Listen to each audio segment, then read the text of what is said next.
Jojomofoku nyeunde ike amadeke mekpona mona hafi o journal. Awoni be zigedea nenye be nenemfa foku ya ojoa. Agbla ngule nto gedem. Torve nye Akatsi South we nto dometo deka. Alebe afoku veviade jo ike echido ike ahomuya gande epu. Agbla nu le duama. Eklo amofe zingi o le hoji. Ahakple nu kata wo ejuju. Loto kioso wo amli togo. Alebe wo miasia veno TV ke mieyide Torve duama. Ke miedo jekple duame to eike wo dometo de wo de nyamenemi ale. Anobe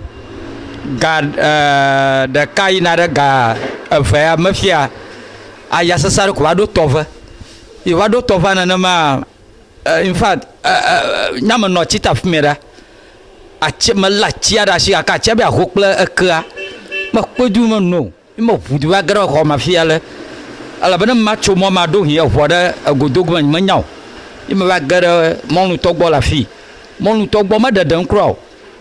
Ko gama achia ha be ya jata. Ima woche mo kwa. Ima chuma. Wa gra nya do pa la fi ya. Ala banu ma kponya ba kiosi kama loto to le khanya fi ya. Kiosa va no mimlim. Bla amoyo kala loto kiosa ma. Que ça nous me clos datum jeton abiba jani cho tacho cho clara niba a fortier le dipo que nous a ma femme nous va show dogura le a home et que tia au futi cra et que non ma de fou a que ma femme nous va ta nana que matin akunyara kama malamo akwa nukula vya bele minyana fora na minyaba eka ahomuya no fofoma loto kiosa de mlimlim okplon ve kiosa agwe makpomia fofodo le mo magaro jima bi bo we kiosa mlimlim plia na le kola wa adi agron mi fofo we so va for no TV yo mi ho mi we so va akwa ano kiosa ma fi etia te ya popoa maraku e ka nke jona glofia nyeple nye brother ka yana ba teacher John Hebiji le nyen ton ko nye yaw titi rafa alba mi le kiosa ma fi ya jegoma alba kaka mi anya ba mi wa dugula da shi kiosa te no mimlim klimi bouger ton alba va chu kiosa kata ko jengo de yam alba va do fiera fi mi va te po mo dugulo kiosa ma ku ma wa mo ba mi apela ma ploto mi avanga ka mi ho mi li na mi chu onwo ka mi ba ja chikaro mi abobo mi roku ku ba glo ale ngo yipi ma glo no akwa afo majiba nya manako de na gboglon ba kiosa no mlimlima yo no amma afia mara ku mi no ma fiara kamal mi to go la ba ya yo chu akple ngo jingi o la yam ala ba na dogo ma ha na de ma nya ma wa mo ba bo nya ha jingi ro ta sa ga mi an dai mi o no mlimlu bo ro ba jengo ni kiosa kata ba jenga ko fo che dore yam abana ko te pa ha te pa o ba ja le ma ben bi afia ta pui aba je shi den ta yewe ba zingi ane le kiosa ta me kata ha bogo dago kata ngo kata kiosa ma kata ba mafia ro mi ba fo na no la fi ko va dara fi bele mi to mi kpo mena shop ya mama gagam do iha achia aklu nguji ala gbagba achi unga zinga kata bo ala ba mi afo ikapa store nya ela fi eke ma hoge ka wadoja adam de kavne mi afo mera kuno kuna atere unya viresia yo avno TV pampa moja wezo yo mi awezo yo nkata be ne kpo nke jolo shop agba ka na aglo aglo ba fo gave ple afamu ka mi kpo ba chido no hana jaja ko chiado ma kpo jiji oku ple ya gidi ya me ya santo ya no fi apa lo shop apa ma po ya ma fo vi po ko kaka ma nya ba 2 seconds ko ni aka ya be ko glon ho klon hingia klon shan adure kluba dura joga ko nya ma kpo ba ka nyere ka ko ya kaka ma anye ko duro mo to pon o me to re ka ko ta mi ba nyen ka joro mi ajigba ma mi atambiri ajo le to afia boy ka yakulu wala nyama ko po nyama joro to wo bi an pa ma po ni afun bi joro do mo po ma po na bia cho mi afan gono la o le nya te bo ma ejo la ejemia ido tare tato gbo ba na ko pere ala ba nya yo ajo fia ma ga han lo le mi ashu ta lo ko mi afu kuku no mi kuku do na tato ba no ba pere mi an iko te oko no ba pere mi an no o winami echikwedo imo dogo boni o manyama va afueko aya ko blagara pa mo ko hojingu kata la hoji Akunyen top ke evi klana valanda moko. Nyama ganya fike malafi nshanguga aijio. Zingi yoka ya kloda kama da bingu. Maraku a ku konvi klana valanda mata. Al closing akata vi kora hogudu. Maraku ya ko chovudu la station afia ku bagara afia kaka myakpo ha no vinya da kar mule da benchi aji. Ya chu ko vo ko achiamu moto ha la afia yo moto kokko ide afima afi vinyam nyon vito mule da homo. Afia zinglaje gagaje afi odogo chu homo.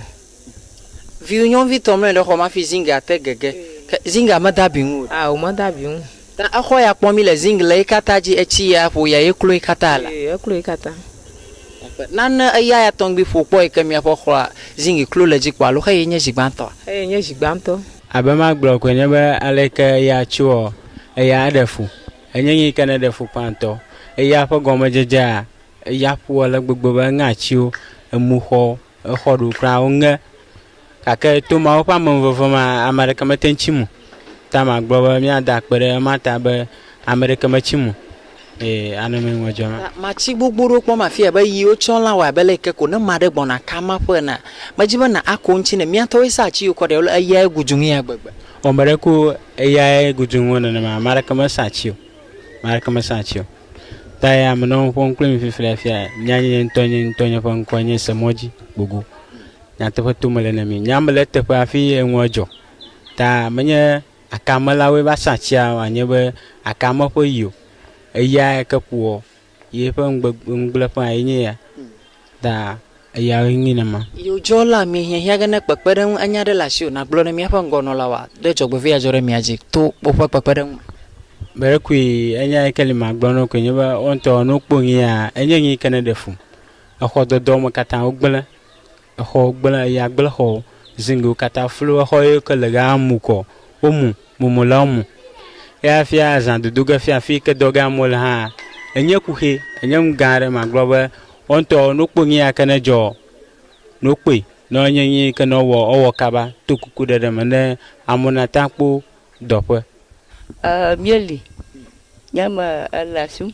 ya ko ya tso yo tsoko o sio kata o blokoto nya e baga ba nkpomo do jiwo ba ha ba sia yira hobo ta ya ngwa kata tudu abo tudu nyo jodo fi ha ojo to fi fa ngwabu ya mi chate do ta echi ya ka fu ewe ala ya wela to kuku de ma ebe yema te fa bla fiti ma ga no nkpomo ya ma nkpom achi de kama da bi nwe o de pa kama de kama hobi la fa mo ayare kocho ayaba kunya ba ko kata mi ta ko mi le genti a ho mi ta le glen ko iko agba from opposing you kata le drum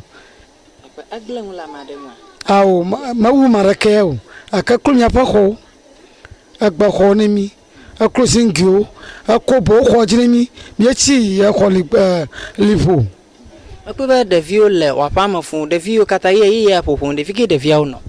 bara ku de vio ma klo ko si mi bara ko makaka nya ko ya chuo ma klo mi fuduro ta agba ma la fi goji ai ya karama e fi to gba wa pa ma ta mai ka ya popon kata mi si va ele gba ma bi si yi dan go gbada plus ba ya jinki ko kloma na da kama ga chotara da jiungu ta kaka mi trogbo ka ya nfa e mi pe ba nwu gblen la pa ma mi trogbo ya karama mi trogbo fi ayo ko ngata le akho jinemi mi ta mi de glantian mi ta ha afro le glen mi pa ngono la nya ke la si ona glo no ku de pepe de nfa akpajin o mi ra ku ye jiba jiro no akpara mi anti